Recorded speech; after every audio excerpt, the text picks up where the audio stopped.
মোদি সরকার আসলে one way সরকার। Narendra Modi press conference করেন না, উনি প্রধানমন্ত্রী, টেলিপ্রম্পটার প্রধানমন্ত্রী। যারা ওনাকে চীনের দালাল বলছেন তাহলে তো নরেন্দ্র মোদীকে বলতে হবে সবচেয়ে বেশি বড় চীনের দালাল। 21শে জুলাইকে নিয়ে যেভাবে কাটাছেঁড়া চলছে, শহীদদের শহীদ তর্পণকে নিয়ে কি এটা কাম্য? তৃণমূল কংগ্রেস তো প্র্যাকটিক্যালি কোথাও নেই। তৃণমূল কংগ্রেস তো এখন ভালো তৃণমূল হয়ে বিজেপিতে ঢুকে পড়া দিচ্ছে। শোলে সিনেমার কয়েনের মতো অমিতাভ বচ্চন যে কয়েনটা তুলতো দুদিকেই টেলছে। মীনাক্ষীকে ডিম ছুটছেন তো, কিন্তু চন্দ্রনাথ রথকে কে মারলো বের করতে হবে তো।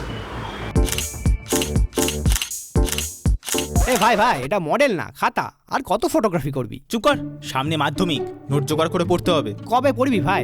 গ্যালারি তো নোটের লাইব্রেরি আর স্টোরেজে পিডিএফ এর ছড়াছড়ি। ধুর, কোনটা পড়বো কোনটা ছাড়বো কিছুই তো বুঝতে পারছি না। আরে তাহলে মৌলিক লাইব্রেরির বই পড়। ওদের সম্রাট এক্সক্লুসিভ সাজেশন বইগুলোতে পাবি সমস্ত গুরুত্বপূর্ণ এমসিকিউ, এসএকিউ ও বড় প্রশ্ন একেবারে উত্তর সহ। কমন পাবো তো? টপারদের জিজ্ঞেস কর। সম্রাট এক্সক্লুসিভ সাজেশন মাধ্যমিক, ভালো রেজাল্টের পাসওয়ার্ড।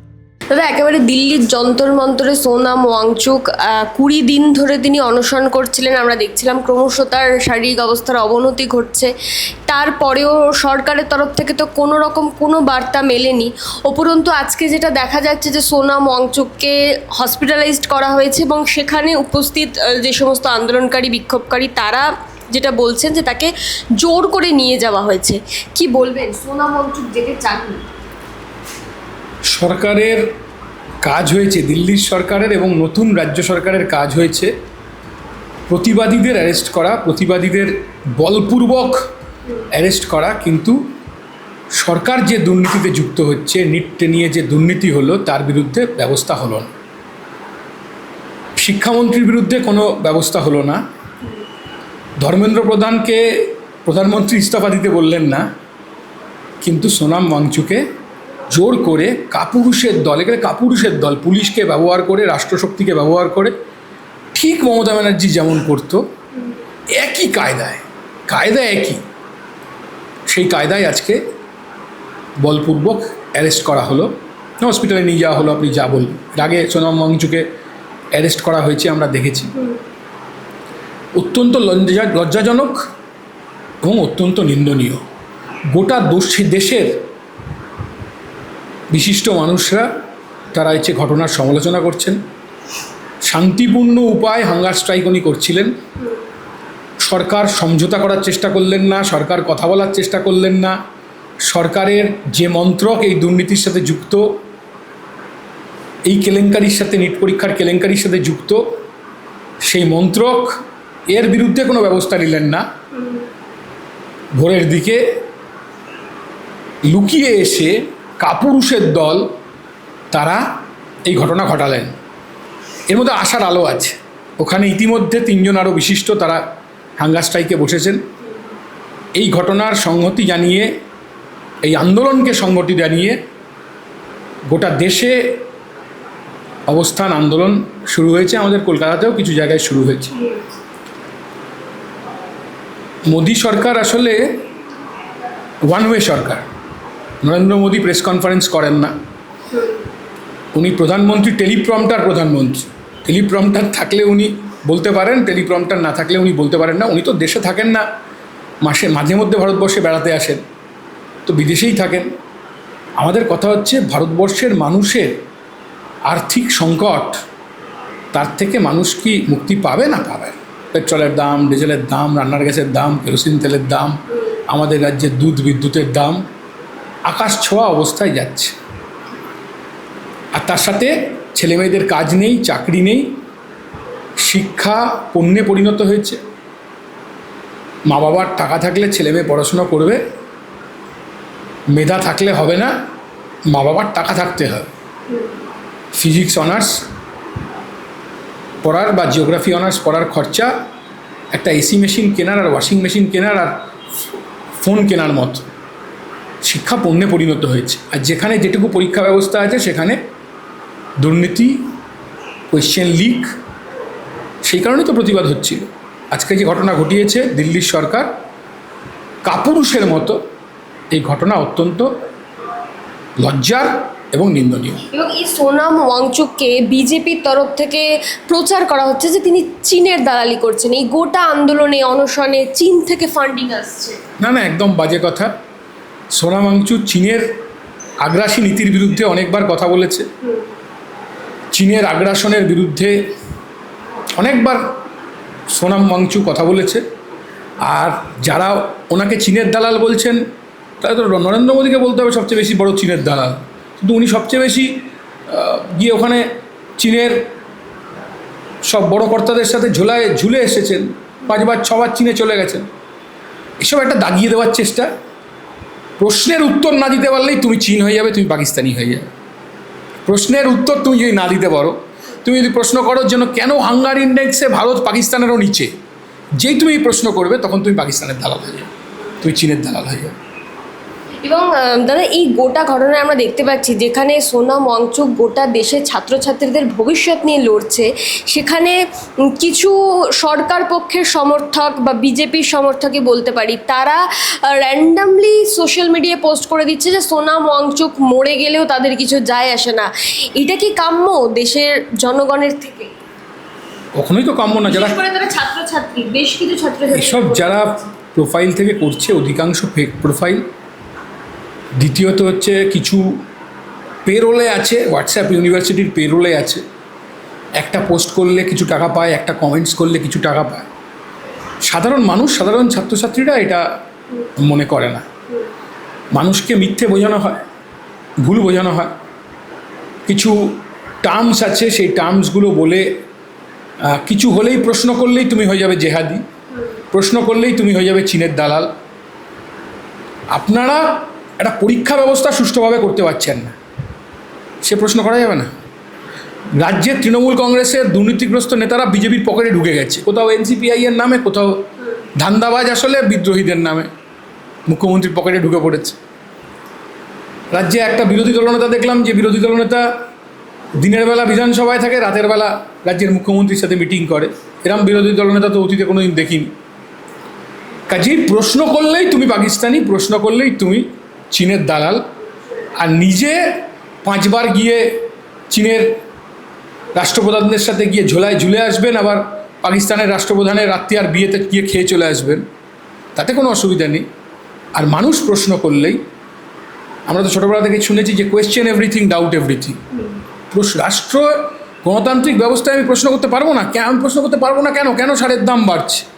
কেন কৃষক খেতে পাচ্ছে না? কেন আজকে বাজারে শশা যে দামে বিক্রি হচ্ছে, কৃষক তার থেকে অনেক কম দাম পাচ্ছে? কেন আড়তদার, কালোবাজারিরা তাদের রমরমা? কেন সারের দামে ভর্তুকি পাচ্ছে না? কেন কৃষককে মাত্র 3 মাস কাজ করে বাকি 6 মাস পরিযায়ী শ্রমিক হয়ে যেতে হচ্ছে? কেন নির্মাণ শ্রমিকদের আজকে এই রকম দুর্দশা? কেন ব্যাংকিং সেক্টরে চাকরি নেই? কেন রেলে চাকরি নেই? এই সমস্ত প্রশ্ন করা যাবে না? আর যদি প্রশ্ন করলেই হচ্ছে চীনের দালাল বা পাকিস্তানের দালাল, এইটা স্ক্রিপ্টেড। এবং রাজ্যে যে নতুন এক গুন্ডা দমন আইন প্রণয়ন করার একটা প্রচেষ্টা চলছে, সেই নিয়ে আজকের খুব সম্ভবত বৈঠকও রয়েছে, আইন কীভাবে কার্যকর করা যায়। আপনারা যারা রীতিমতো মানুষের জন্য লড়াই করেন, প্রতিবাদ করেন, তারা কি মনে করছেন এই গুন্ডা দমন আইনটা নিয়ে? এই গুন্ডা দমন আইন হচ্ছে প্রতিবাদীদের অ্যারেস্ট করার জন্য। এমনি তো আইন আছে। এই যারা এখন জেলে আছে, তৃণমূল কংগ্রেসের দুর্নীতিগ্রস্ত নেতারা যাদের জেল হয়ে গেছে, ইতিমধ্যেই জেল হয়েছে, সরকার পরিবর্তনের আগেই জেল হয়েছে, তাদের কোন দমন আইনে জেল হয়েছে? এটা প্রতিবাদীদের মুখ বন্ধ করে দেওয়ার জন্য এ ধরনের আইন। দেখো, বামফ্রন্ট সরকারের প্রথম সিদ্ধান্ত ছিল, বামফ্রন্ট সরকার হওয়ার পর প্রথম সিদ্ধান্ত ছিল সমস্ত রাজনৈতিক বন্দী মুক্তি।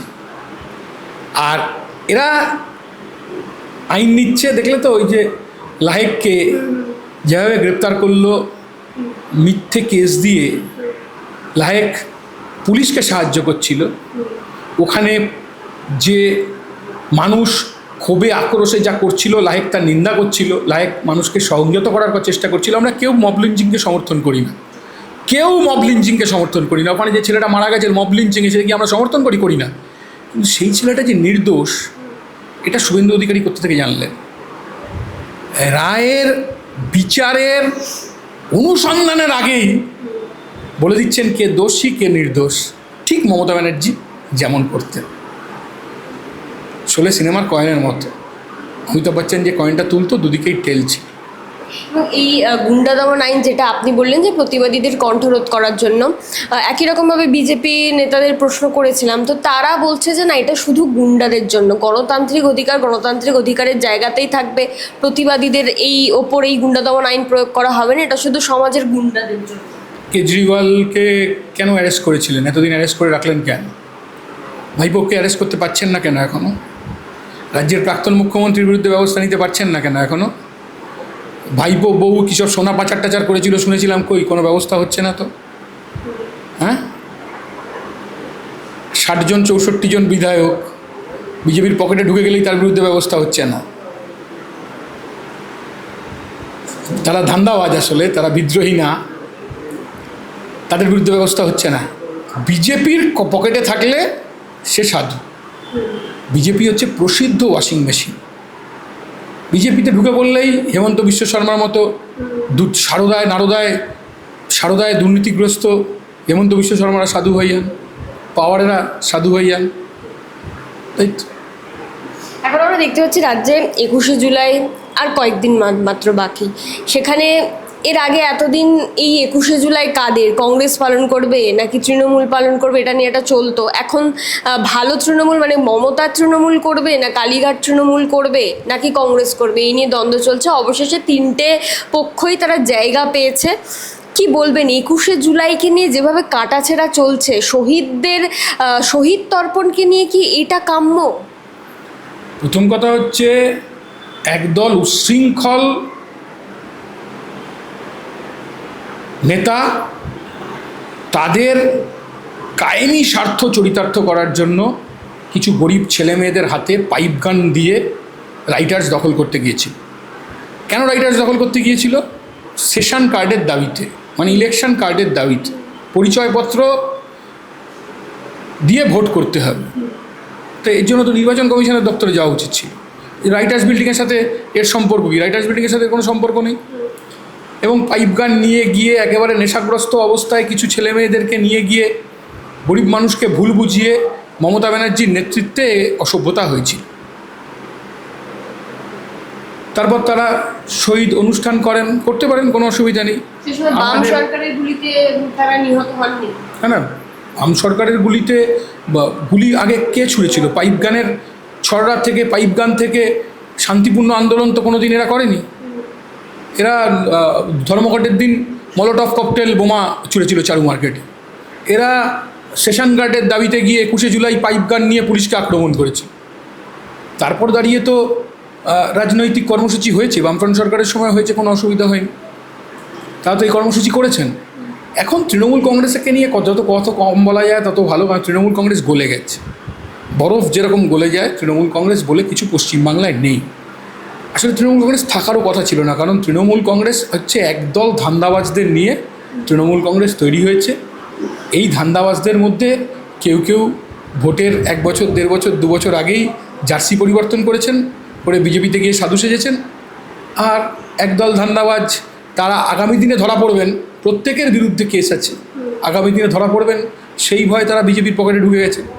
আর কিছু লোক আছেন, তবে যারা প্রতিবাদী নাকি ধান্দাবাজরা, যারা বিদ্রোহী নাকি বলছেন, হ্যাঁ, তারা সব জনপ্রতিনিধি হয়েছেন, কিন্তু তাদের গায়ে মানে না আপনি মোড়ল, তাদের আপনি বিধানসভা এলাকায় দেখতে পাবেন, বিধানসভা এলাকায় তাদেরকে খুঁজে পাবেন। আর তৃণমূল কংগ্রেস তো প্র্যাকটিক্যালি কোথাও নেই। তৃণমূল কংগ্রেস তো এখন ভালো তৃণমূল হয়ে বিজেপিতে ঢুকে পড়ার ইচ্ছে। সমস্ত পাড়ায় পাড়ায় তৃণমূল কংগ্রেসের লোকেরা আজকে বিজেপির নেতা হয়েছে, এবং এটাই স্বাভাবিক ছিল। এটা কিছু ব্যাপার নাই যে এখন বিজেপি অনেক বড় বড় কথা বলছে 200 সিট পেয়ে, যে বিজেপি যদি ম্যাজিক ফিগারের থেকে 40টা সিট কম পেত, 30টা সিট কম পেত, এই বিদ্রোহীরাই তখন সরাসরি বিজেপিতে চলে যেত। এটা পরিষ্কার। আমাদের কথা অন্য।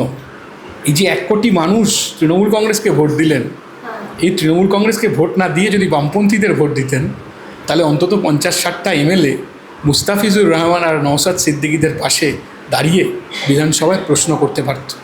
বিধানসভায় বিরোধী দলনেতা সে এখন মুখ্যমন্ত্রীর স্টুজ হয়েছে। ওটা বিরোধী দলনেতা না, মুখ্যমন্ত্রীর স্টুজ। তো কাজেই মুখ্যমন্ত্রীর এজেন্ট, খারাপ ভাষায় বললে মুখ্যমন্ত্রীর দালাল, বিজেপির দালাল।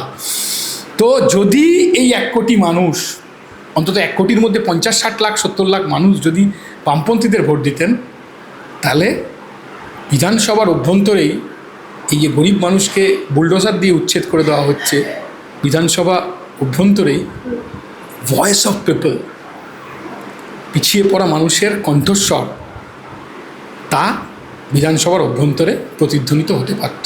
তুমি দেখেছো যে 2টো মিছিল হলো হকারদের নিয়ে, অসংখ্য মিছিল হয়েছে, আমাদের পার্টির ডাকে 2টো মিছিল হলো, অসংখ্য হকার তার পরিবার নিয়ে গেছে, বলছে আমরা তো সিপিআইএমকে ভোট দিইনি, সিপিআইএমকে ধর্তব্যের মধ্যেই ধরিনি।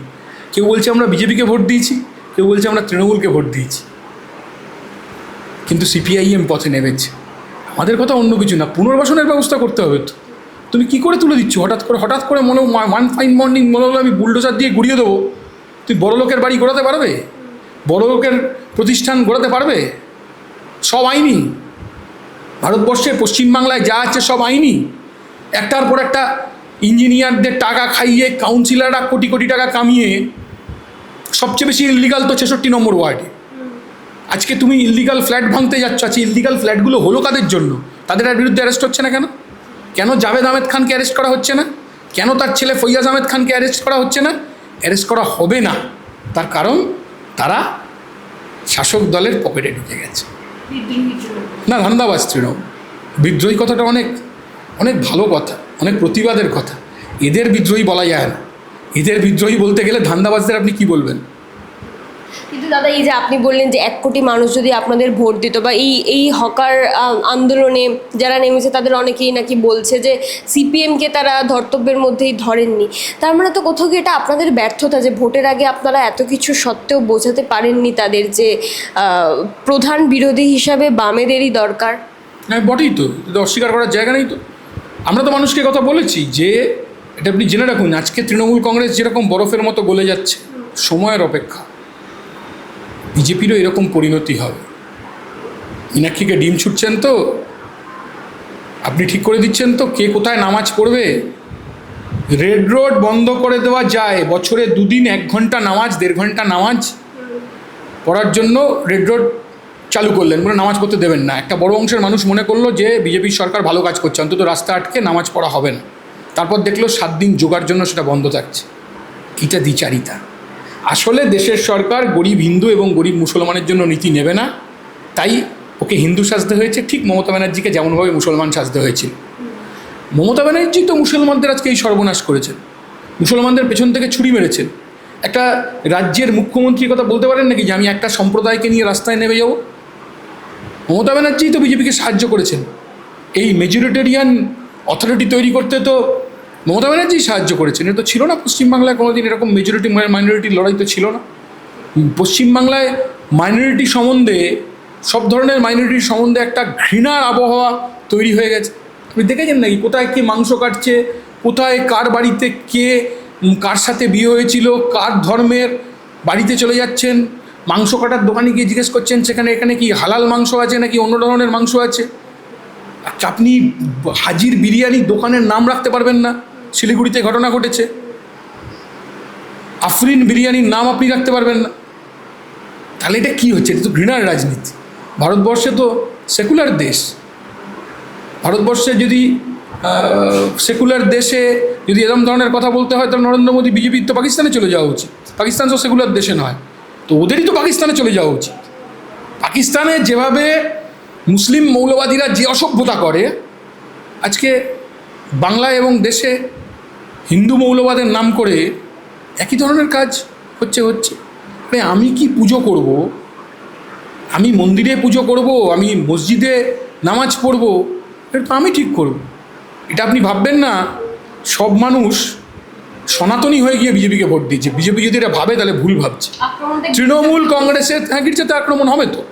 তৃণমূল কংগ্রেস 15 বছরে যা করেছে অত্যন্ত নিন্দনীয়, অত্যন্ত লজ্জার, এবং 15 বছরেই একটা বড় অংশের মানুষ এনকাউন্টারকে সমর্থন করছেন।